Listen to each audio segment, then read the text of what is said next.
ألقيت مرة محاضرة عن العشق، كلمة كذا في مسجد نص ساعة تقريبا. لما طلعت وتوجهت إلى سيارتي فإذا في شاب قاعد ينتظرني عند السيارة، شاب أقل ما يقال فيه إنه شيء ليس جميلا أبدا، هذا بغير تمتحن.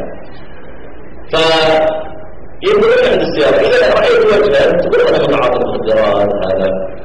فأول ما رآني قال لي يا محمد وينك أنت؟ قلت موجود طال عمرك، وش تبي بس أعصابك علينا وأنت أعصابك؟ قال أنا بعد انتظرك من الصبح.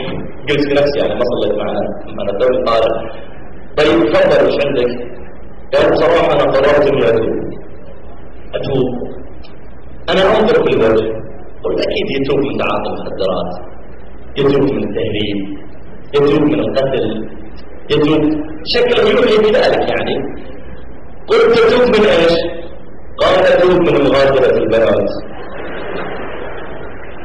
قلت في نفسي والله لو ترك العنز ما اتصلت عليك عشان تقول والله مغادرة البنات، يعني ما في أي قرينة تؤيد إنه لو لا أتوب من تعاطي. طبعا أنا بعد أن أقول له إنك أنت أصلا ما تصلح، بس لما يقول لي صدقة بالله طيب يمكن إنها في واحدة مغشة فيه. فقلت له والله المفروض تتوب فعلا، المفروض أنت خطر على المرأة، المفروض تتوب جزاك الله خير كذا، لازم تتوب تثبت على التوبة.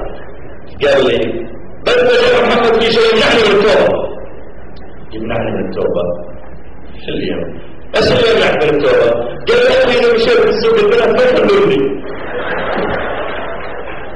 اي والله يا جماعة والله يا رحمتها غير طريقتك اليوم.